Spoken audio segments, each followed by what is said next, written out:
कंचनपुर के एक धनी व्यापारी के घर में रसोई में एक कबूतर ने घोंसला बना रखा था। किसी दिन एक लालची कौवा जो है वो उधर से आ निकला। वहां मछली को देखकर उसके मुंह में पानी आ गया।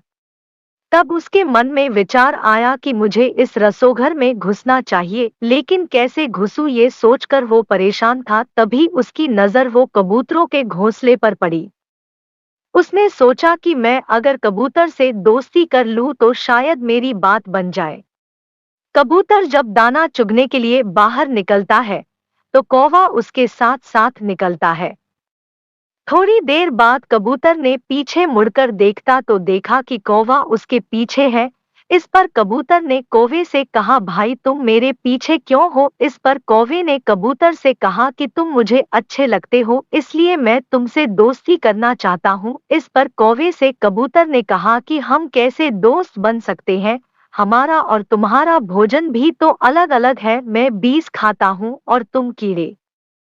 इस पर कौवे ने चापलूसी दिखाते हुए कहा, कौन सी बड़ी बात है, मेरे पास घर नहीं है, इसलिए हम साथ साथ तो रह ही सकते हैं, है ना? और साथ ही भोजन खोजने आया करेंगे, तुम अपना और मैं अपना। इस पर घर के मालिक ने देखा कि कबूतर के साथ एक कौवा भी है, तो उसने सोचा कि चलो कबूतर का मित्र होगा, इसलिए उसने उस बारे में अधिक नहीं सोचा।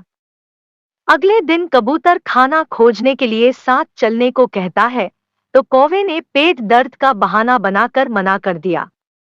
इस पर कबूतर अकेला ही चला गया, क्योंकि कौवे ने घर के मालिक को यह कहते हुए सुना था नौकर को कि आज कुछ मेहमान आ रहे हैं, इसलिए तुम मछली बना लेना। उधर कौवा नौकर के रसोई से बाहर निकलने का इंतजार ही कर रहा था कि उसके जाते ही कौवे ने थाली और झपटा और मछली उठाकर आराम से खाने लगा। नौकर जब वापस आया तो कौवे को मछली खाते देख गुस्से से भर गया और उसने कौवे को पकड़कर गर्दन मरोड़कर मार डाला। जब शाम में कबूतर वापस आया तो उसने कौवे की हालत देखी तो सारी बात समझ गया। इसलिए कहा गया है, दुष्ट प्रकृति के प्राणी को उसके किए की सजा अवश्य मिलती है।